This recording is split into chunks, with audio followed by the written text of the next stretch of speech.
natin to. Marcoleta, papalit na kay Lacson. At itong si Cayetano, papalit na kay Soto. Yo, gusto ko yan. At malamang sa... Okay, game. Pag-usapan ho natin yan sa comment section. Sa tingin nyo ho ba, kailangan ng palitan netong si Senator Alan Peter Cayetano, itong si Tuta Soto, at ito naman si Senator Rodante Marcoleta, kailangan na niyang palitan itong si Pinky Lacson? I-comment nyo ho ang inyong mga punto de vista dyan sa baba. Pero bago yan, isang like at isang subscribe. Masaya na ho tayo dyan sa mga gusto sumali sa ating community. Yung join button, nandyan lang ho sa baba. Kaliwat ka ng interview nitong si Senator Rodante Marcoleta ang ating pag-uusapan dito sa video na to. Dito sa video na to, pinaiyak ho niya yung mga reporter, ha? Yung mga news anchor dyan sa One News. Palakpakan ho muna natin itong si Senator Rodante Marcoleta. Ibang klase. Hindi ka talaga pwedeng basta-basta magtanong dito sa mama na to. Pagka nagtanong ka, siguraduhin mo, pagka binalik sa'yo yan, masasagot mo, ha? Para doon sa mga reporter dyan sa One News, sa tingin ko, huli nyo na yan. Hindi nyo na nanaising interview ulit itong si Senator Rodante Marcoleta. Rekta ho muna tayo sa update nitong si Banat Bay. Grabe naman yung si Banat Bay. Ibang klase ho talaga mga source nitong si Banat. Meron ho siyang nabalitaan. At ito, napakalupit ho nito mga kababayan. Panoorin ho natin to. Marcoleta, papalit na kay Lacson. At itong si Cayetano, papalit na kay Soto. Yo, gusto ko yan. At malamang sa malamang, gusto nyo rin yan. Dahil alam naman natin na palpak. As in palpak. Ha? Palpak. Alam mo sabihin ng palpak? Palpak po ang Blue Ribbon hearing na ginagawa ni Lacson. Kaya naman itong si Lacson, pikon na pikon nung itinatama ni Marcoleta. Naku po. Yan ang problema no? Pagka ako kasi, yan o kasi problema kay Pinky Lacson. Ano yan kumbaga, lumaki ho ang ulo. Dahil napakatagal yan ng senador, wala akong nagko-correct sa kanya. Tsaka pinipresenta niya sarili niya bilang isang independente, credible, at pagka binuka niya bunganga niya, siya dapat lagi ang yung mga rason niya, yung mga punto de vista niya, gusto niya yun lang lagi ang tama. Yan talaga si Ping Lacson. Pero nung meron ng Rodante Marcoleta dyan sa Senado, hindi pwede yan. Di ba? Hindi maaari ang mga ganyang klaseng style. Anak ng toka, oo, investigador ka pero hindi ka abogado. Di ba? At ang matindi ho dito mga kababayan, tuta ho siya ng mga oligarko at ng mga bangag dyan sa Malacanang. Gago! Nako. Mukhang umiiyak na itong si Lacson dahil sa minority report na inilabas po ni Marcoleta at ni Senator Aimee. Naku po, patay tayo dyan, ha? Marcoleta. Ibig sabihin, mas iiyak siya dito. Kasi, ano pa nga lang ho mga kababayan, minority committee report pa lang talagang hindi na humalaman ni Ping Lacson kung anong hahawakan niya sa kanyang katawan. Doon sa naging programa ni Senator Rodante Marcoleta dyan sa Net25, yung sa ganang mamamayan. Sa tingin natin, nagmumura na yan si Pinky nung pinapanood niya yung sa bagay, hindi niya siguro papanoorin Ano yun? Bitter yun Kasi alam nitong si Pinky, alam niya kung bakit nagagalit si Pinky. Kasi alam niya na tama ang sinasabi ni Senator Rodante Marcoleta. Yun lang ho ang dahilan dyan. Tama ang mga punto de vista niya. Hindi niya lang pwedeng sabihin kasi hawak siya sa liig ng mga oligarko at ng mga bangag sa Malacanang. Ito na ho ang interview ni Senator Rodante Marcoleta. Good evening. Welcome to the big story. Firstly, did the issuance of a minority report depart from the usual procedure by the Senate Blue Ribbon Committee where the minority report would come after the formal report by the main committee? Did we depart? Sir, did Our purpose is to inform our people that we had already our findings and recommendations on how we should deal with the problems involving the most anomalous and the most scandalous corruption in this country. We started with the 2025 mangled budget. Kasi hindi naman sila gumagawa ng report You remember Senator Ping promised that he will issue or submit a partial report before the December break. At sinisisi niya yung kanyang mga tauhan. Sabi niya, mahihina yung mga tauhan ko Sabi nila, It's already being drafted. Nung tanongin ko, nakatingin sila sa akin, tatango-tango lang. So when can the Filipino people await really the submission of a final report? Kasi ang mga tao, they're agitated. They're frustrated. Galit na galit ang mga tao, ninakaw. Hindi lang ninakaw, nilimas ang kaban ng bayan eh.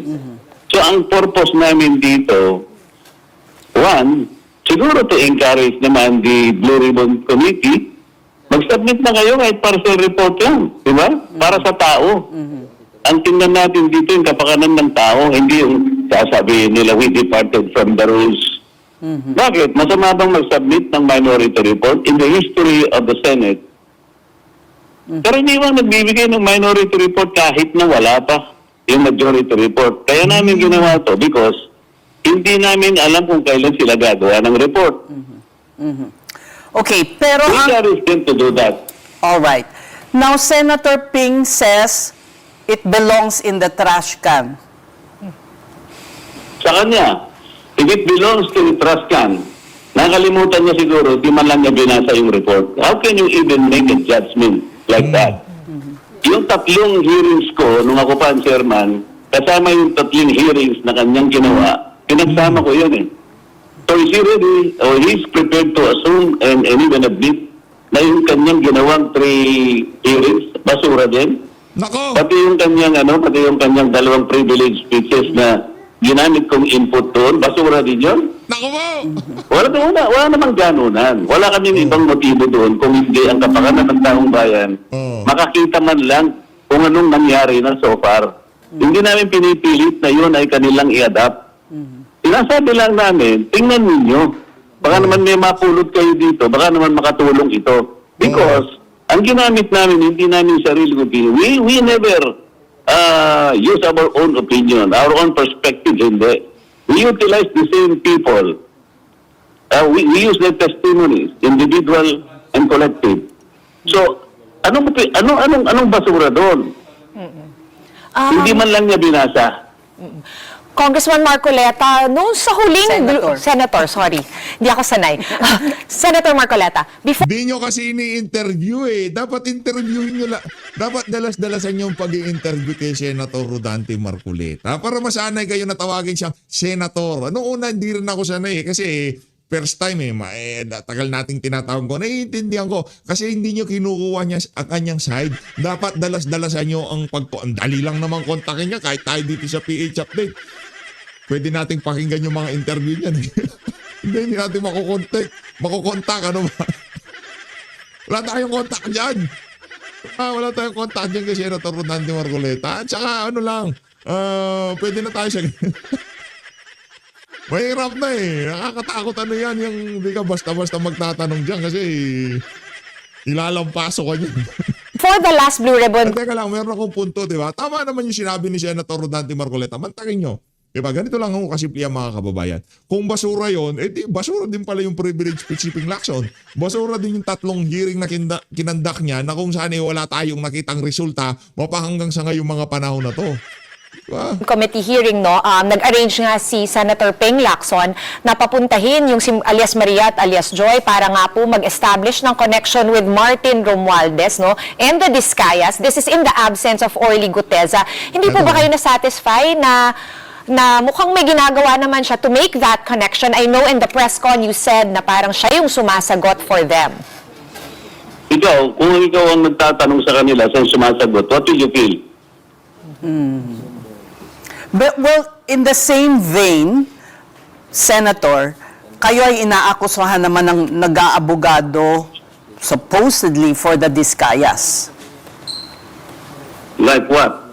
Yan. Well, let me cite yung kine-question ninyo yung restitution, which somehow... I'm questioning the restitution because in the process of applying for WPP, restitution is not one of the requirements. Pinipilit nila yun para makapamili sila kung sinong mag-a-apply. Paano ito? Sinong magsasabi sa kanila kung magkano i-restitute ng mga Discayas? Alam mo, yung civil indemnity will only be available, pag sinabi na ng korte yun hindi yung bago pa mag-a-apply yung tao, ay doon mo na kukuno ng restitution. Sino magko-compute? Magkano? Baka pagmula ng corruption yun na sinasabi ko sa kanila. Kung wala sa batas, bakit niyo pinapalitan? Hindi ba you are bending the law? Hindi si Diskaya pinagtatanggol ko doon. Nagkataon lang si Diskaya, siya yung kauna-unahang nag-apply under the WPP. Ang problema, bago pa ma-process yun, nagsalita na yung dating DOJ secretary noon, ay hindi ko basta-basta ipoprocess yan hanggat hindi niya sinusoli yung pinagnakawan niya. Nakakita ka ba ng ganon? Nasa batas ba yung ganon? Senator, Wala naman akong makuhang iba ng mga testigo para ang mga lalaking isda ang maituro. Mahirap ito mapapasanganib ang buhay, kaya nga meron tayong WPP. Pero kung ang batas na para sa kanila hindi gagamitin, bahala na sila. Pero yung sinabi pong statement ni Curly Diskaya nung hearing na yon na parang sila pa ang ninanakawan, ano naman ang inyong pananaw doon? Sarili niyang opinion yun Yun ang pakiramdam niya Di ba? Pinampihan ko ba siya doon? Hindi Ang gusto ko malaman, paano ko nag-aabogado sa kanya? Paano ko nag-aabogado in the same manner na kapag ako nagtatanong, siya ang sumasagot. Ginawa ko ba yung kay Diskaya? Ay kay Gutesa? Nung tinatanong pa si Gutesa, ako sumasagot? Nung si Gutesa ba ihayag ko doon, ipresenta ko? Wala ba siyang sworn statement? Meron. Tinakpan ko ba yung mukha niya? Hindi. Bakit yung dalawang babae tinakpan ang mukha? Ba't hindi kami binigyan ng sworn statement? okay. Ano ngayon itatanong ko sa kanya? Walang sworn statement? Senator, syempre, bago ito, no, kayo pa po yung chairman ng BRC, binabatikos na rin po ng mga tao, allegedly, yung asawa nyo daw may koneksyon sa mga Diskaya. For once and for all, do you want to lay that to rest? Yung paliwanag ko na yun, di ba? It proceeded from an ignorant question. Yung paliwanag ko na yun. Okay. So, Yun ba yung issue natin dito? hindi po.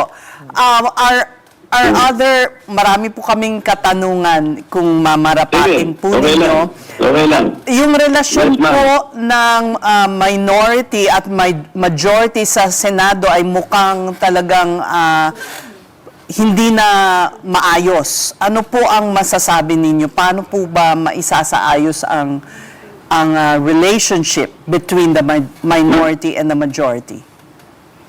Sa akin palagay, madali naman yun Magkaintindihan lamang kami kung saan patungo ba, ano ba yung direksyon ng pagdinig na yan. Yeah. Hindi ba pinag-uusapan natin, makita natin ang utak? Tingnan mo yung sinabi ni Senator Lacson.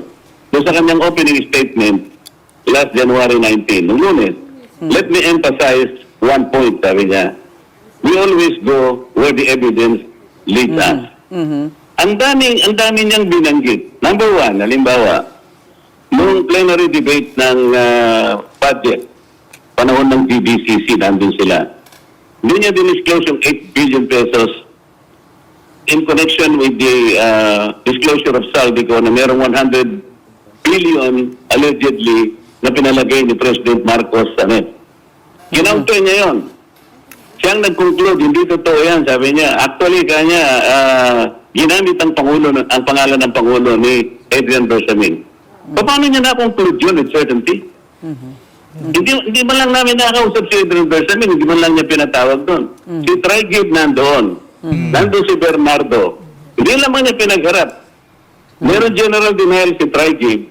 Bakit hindi natin busisihin? Akala ko ba, we should always go where the evidence leads us. Nandun na yung dalawa dahil ba merong general denial si Trigib, gano'n na lang. Sinabi niya, sabi pa ni Senator Kiko, ibig mo sabihin nagsisinungaling at sinungaling si Yusek Bernardo. Yes sir, sabi niya. Ba't hindi kumigo si Bernardo? Papayag ba kayo ng kinuha nilang state witness? Sinungaling? Ba't hindi sila kumigo? Tapos sinabi pa ni Senator Lacson, mahirap pabulaanan sinabi ni Bernardo kasi yung 2.8 billion nasa GAA. Kinuha sa program fund. So ang liwanag dito, ba't hindi tayo doon pumunta? Bakit ang pinag-uusapan natin dalawang babae na nakatakip ang mukha? Nasa rules ba namin yung nakatakip ang mukha? Wala. Pero pag kami ang gagawa, wala raw sa rules. Pag sila pwede, kahit wala sa rules, okay lang. Can you see the difference? Correct. Galing ni Senator Rodante Marcoleta. Talagang ika nga na-checkmate na naman ho itong si Pinky doon sa mga punto de vista na yon, itong si Senator Rodante Marcoleta. At ang matindi ho dito mga kababayan, sinabi, Diamond Hotel. Hindi man lamang ho, alam naman natin na yung mga CCTV footage doon sa Diamond Hotel na yun, dinilit na yun. Pagkabanggit pa lang ng pangalan, burado na ho yung mga dokumento na yun. Tipong, okay, sige, sigurado ka, hindi kayo nagkita, hindi kayo nagpalitan ng sasakyan sa Diamond Hotel. Diyan sa petsa na yan. Supina nyo. CCTV footage ng Diamond Hotel.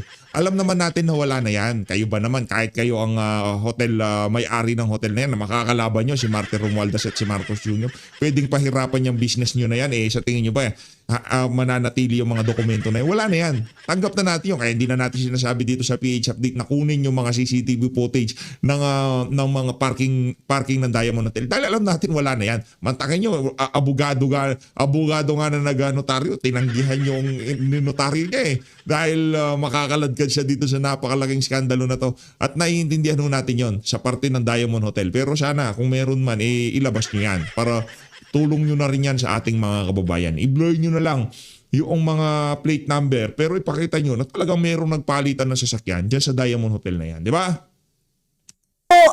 Senator, we do understand the public is really impatient. Gusto nyong magbigay ng inyong report. In the end po ba nakikita ninyo that the blame should be at the doorstep of Malacanang? Sabi nga niya, we always go where the evidence leads. Gusto kong malaman kung talagang doon maglilid. Siya yung chairman Gusto ko doon niya kami dalhin kung saan man yun. Hindi sa akin manggagaling yun. Okay, and balikan ko lang quickly yung majority and minority relationships within the Senate, Senator. Yung minority report kasi was signed by 6 out of 9 members. We know na indisposed po at unavailable si Senator Bato. Pero may reason po ba kung bakit hindi 8 ang pumirma nito? Hindi, pumirma nga si Senador Bato. 6 out of 9 ang pumirma. Ang hindi lang nakapirma, si Senator Alan, may sakit siya nung araw na yon. Si Senator Chis, hindi kasi siya member ng Blue Ribbon. Si Senator Joel naman, sabi niya, bro, pinababasa ko, pinariripaso ko muna sa mga mukhang magtatagal, sabi niya. Napag-usapan na namin, total 6 na yung pumirma, binigyan namin ng kopya ang opisina ng ating Pangulo ng Senado. Iyan ang dahilan kung doon namin binigay. Hindi sa Blue Ribbon. Ayaw namin mangbastos. Binigay ko na lang namin sa opisina ng Senate President, thinking na ang Senate President pwede nilang pag-usapan kahit privately. Ang plano namin doon, makita man lang nila. Diba? Kaya lang, yung media naman na kinausap namin noon, nung una kong ibigyan ng kopya sa... Akala ko naman, kahit papano, ilalabas nila yon para makatulong man lang. Agitated ang tao, kagaya mo ang sabi mo, frustrated, nagagalit na. Kung hindi pa pala kami magtatawag ng press con sa Senate, hindi man lang pipikapin. December 10 pa, ma'am, nung ibigay namin sa opisina ni Senator Tito Soto. And having said that, Senator, may posibilidad ba na mag-iba yung mga grouping sa Senado? What I mean is that leadership change, is there talk of that? Kasi napaka-slim nung majority right now. So, yung minority is actually in the position. So, kung may unsatisfied members of the majority, may ganun po ba? Ay, hindi ko na wala akong tinitingnan na ganung anggulo. Hindi yun ang aking priority. Ang priority ko matapos natin ito kahit papaano. Ano lang yun nasagap lang na balita ni Banat Bayo na hindi yun yung content ng sinasabi dito ni Senator Rodante Marcoleta. Disclaimer Disclaimer ho yan mga kababayan. Baka sabihin ng mga kasama natin dyan, di naman pala si Banat ho yun, si Banat. Baka meron ho siyang nalalaman na hindi natin nalalaman. Marami hong nalalaman yan na hindi natin nalalaman. Mabigyan natin ng paliwanag ang taong bayan na ito ang pinaka-importante. Kahit sino pang mamuno doon, kahit sino pang maging pinuno, ay sa amin ang importante, mapagsilbihan natin ang mamamayan. Pero dun po sa minority report, wala pong, you were silent. Siyempre, kabahagi ng minority ang ilang senador na involved or tagged, could be involved in the flood control scandal. Pero parang napawalang sala sila.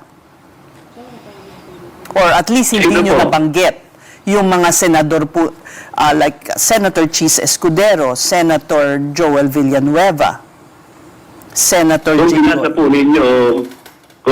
po ninyo, hanggang sa kaduluduluhan yung minority report, sinasabi namin dito na meron kaming parang misgiving sapagkat nung mabanggit ang mga pangalan ng 3 senador na involving ng minority, nag-intervene na po roon ang Secretary of Justice. Maalala ninyo, mga resource persons namin ito eh. Biglang darating ang Secretary of Justice, makikialam doon, kukunin niya, dadalhin sa NBI, pagbalik niya, meron siyang supplemental affidavit. Kaya tulad ni Bernardo halimbawa, meron siyang unang affidavit, saka kukuha niya, saka dadala sa NBI, akalain niyo, nakagawa ng 2 supplemental affidavit nang wala kaming kinalaman. Yung trabaho pa namin yun. Doon lang nabanggit ang mga palang. Pinalagay namin doon na meron kaming misgivings dito. Kaya namin, kahit na nabanggit ang pangalan, sana hindi ganito ang paraan, sabi namin. Because this is purely legislative investigation. In aid, it is an investigation in aid of legislation. Hindi ito, hindi ito police investigation eh. Ang ginagawa nila, mapapalitan yung unang affidavit ng isang supplemental affidavit, another supplemental affidavit, wala kaming kinalaman. Hindi namin alam kung ano nangyayari. This should not have been happening. Ang tanong kanina kung magkakaayos kami, madali kami magkaayos nito. Kung mag-iisa ang direksyon namin. Kung para sa tao kami. Senator, parang ang correct me if I'm wrong, na ang impression ko ay para bang niluluto? Ganun po ba ang implication ng sinasabi ninyo? Wala kaming sinasabing ganon. Ang gusto lang namin sabihin, kung talagang we will always go where the evidence leads us, yun ang panatilihin namin. Palaging ganon ang parameter. Kung may ebidensya, yun ang puntahan. Bakit yung sinasabi nilang 8 billion na binibigay ni Bernardo kay Trigib, at si Trigib naman binibigay niya kay Adrian, bakit hindi ito yung suyurin natin? Bakit yung sinabi ni Senator Lacson na makita niya yung Cabral file, at least 5 secretaries and an undersecretaries were recipients of allocables as shown in the Cabral files. Ba't hindi niya ipatawag yung 5 secretaries? Hindi ba dapat ganito yung gawin natin? Yung Tamarin Street, Yan. sa South Ports, binanggit yung dalawang nakamaskarang dalawang binibini. Ang pakay lang pala ituro si Diskaya na siya nagpapaalis sa kanila. Yun lang pala yun ba yung pag-uusapan natin? And why did they concentrate on the problem of coordinate? Alam mo nung ako yung chairman pa, kung di ako nagkakamali, the first or second hearing pa lang, sinabi ko na puro mali ang coordinates nito. Ngayon, siguro kalahati nung hearing, yun ang pinag-usapan nila, they confirmed that the coordinates are really wrong. Sinabi ko na ito September pa eh. Uulitin na namin yun? Yun ba yung gustong marinig ng tao? Ang gustong marinig ng tao, hindi mga wrong coordinates, sinabi ko na yun eh. Ang gustong makita ng tao, sino ba may utak nito? Nilimas na ang kaban ng bayan, hindi ba importante sa atin yun? And finally, Senator, there are 3 impeachment complaints filed against the President. Although this may end up in the Senate, ano po ang pananaw ninyo ukol sa... I'm asking because yung complaints link the President to the flood control scandal. Patawarin nyo na po ako kasi hindi ako makakapag-comment yan kasi sabi mo nga, it might lead to the Senate. Kung magkaganon, magiging Senator Judge ako, I will not like to preempt this. Pasensya na po kayo. Alright, marami pong salamat sa inyong panahon, Senator Rodante Marcoleta. Ayun na nga mga kababayan, rumekta naman ho tayo ngayon dito sa naging interview nitong si Attorney Ferdy Topacio dyan sa On Point dito kay Ma'am Pinky Webb. Kaugnay ho ito doon sa bigong pagsasampa nila ng impeachment laban dito kay Marcos Jr. dahil hindi tinanggap ng opisina ng SecGen. Ito mga kababayan. against President Bongbong Marcos. Pero, ano ho nangyari? Siyempre, wala po doon si Sec Jen. Yes, wala daw siya. She was in Taipei, and we talked to the executive director who flatly refused to accept our impeachment complaint. Who was your endorser? They would not want their identities divulged at this point. But what they said is that because of what the Makabayan bloc experienced, they would only go down once it was certain that the impeachment complaint would be accepted. So they were there. They were there. Yes. All three of them were inside the premises, just waiting for our go signal to go down to the office of the SecGen and affix their signatures as endorsers I see. of the They would have done it complaint. right there and then kung Yes. tinanggap po yung inyong complaint. Yes, Nandun po definitely. sila. And we informed the executive director of that fact. But no, they didn't want to accept Yeah, it. and we were insisting, but of course, we cannot do anything. But we have it on video that we tendered the complaint, which is under the law, tantamount to acceptance thereof. Ganun ba yun? Well, there are principles to that effect. But did you leave also your complaint? They refused to accept it, and that is contained in the video. I was handing it to the executive director, and he refused to have anything to do with it. Sabi It nga was really nila, funny. they didn't even want to touch it. Yes, Yeah. exactly. Attorney Ferdy, let's talk about this because I spoke to Nato earlier. No? Ito nga yung pinag-usapan din natin during the break. Should be filed with the Office of the Secretary General. Malinaw naman po yun under Section 3, filing and referral of verified complaints. Do you plan, I heard a while ago that you might question this before a higher court, itong hindi pagtanggap nila? Yes, definitely, because this practice has to stop. It happened with the Makabayan bloc. It happened with Duterte Youth last year, where they also refused to accept it. And what is happening is that they only accept the impeachment complaints that they want. And those that they do not want, they find one reason or another to reject it or refuse to accept it outright. So that has to be stopped. When do you plan to question this before the Supreme Court? Well, immediately, because we are still debating amongst ourselves whether to return on Monday and make another effort or to simply go up to the proper judicial authority, since we have it on record anyway that they have really refused to accept it in contravention of the rules. So to be clear, you are considering, you're not yet sure of actually questioning this before the Supreme Court. We are, And it is more a or, Monday. we are more or less sure. It's just the timing as to whether we will make another effort or we go straight to the Supreme Court. Let's talk about the arguments that your group is part, or rather forms part of your impeachment complaint.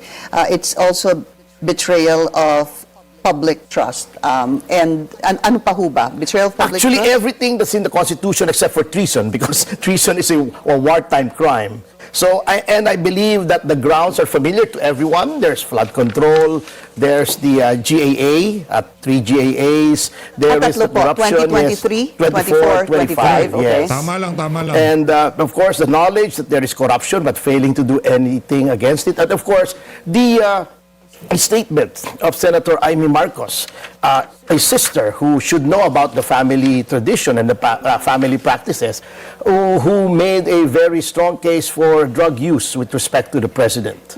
Yun po. It's pretty much the same, Yes. I guess, as the first also complaint. Dahil ginamit din sa first complaint yung sinabi po ni Senator Amy Yes.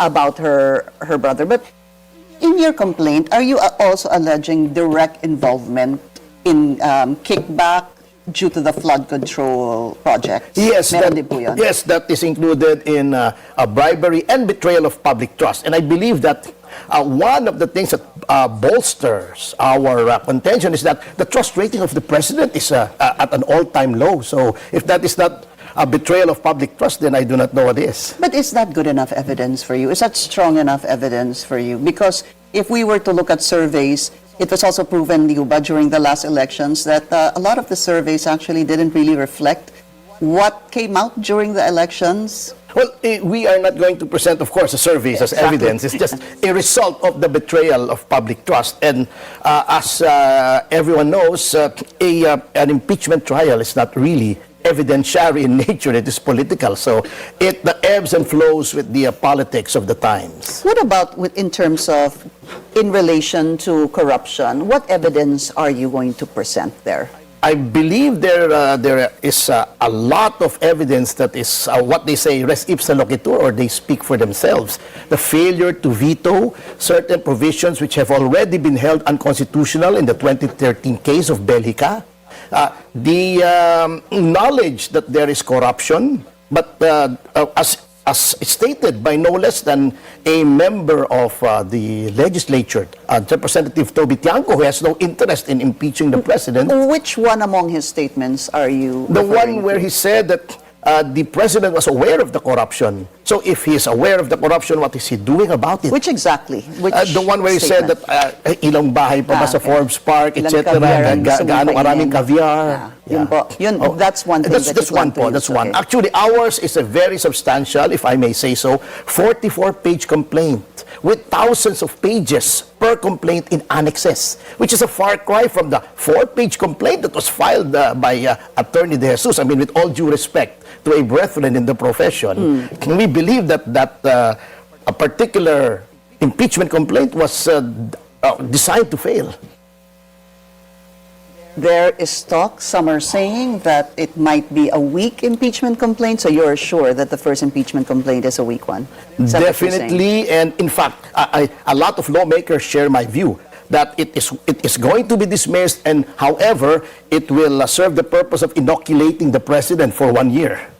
Yeah, because it triggers the one-year bar rule. Yes, it hindi ho ba? does. Let's go just to two things now. With regard to the Secretary General, if we just go back to last year on the impeachment complaints filed against Vice President Sara Duterte, December 2, there's the first Yes. impeachment complaint. December 4, the second one. December 19 was the third one. And I recall during that time, I had always asked this question, when will the SecGen forward this to the office of the Speaker? And I recall that the answer or the reply back then was, nakikiusap kasi yung ibang mga mambabatas kasi baka gusto din nilang mag-file ng kanilang version ng impeachment complaint.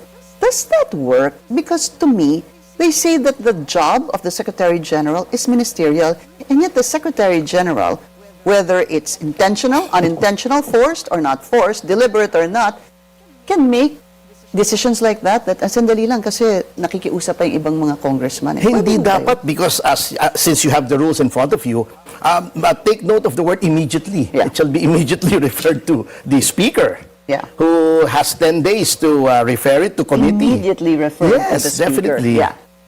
So, But I how don't- can that be resolved, Attorney Ferdy? Yun po yung tanong ko. Kasi like with the case of the former impeachment complaints against the Vice President, it was resolved by the Supreme Court, subject of course to a motion for reconsideration.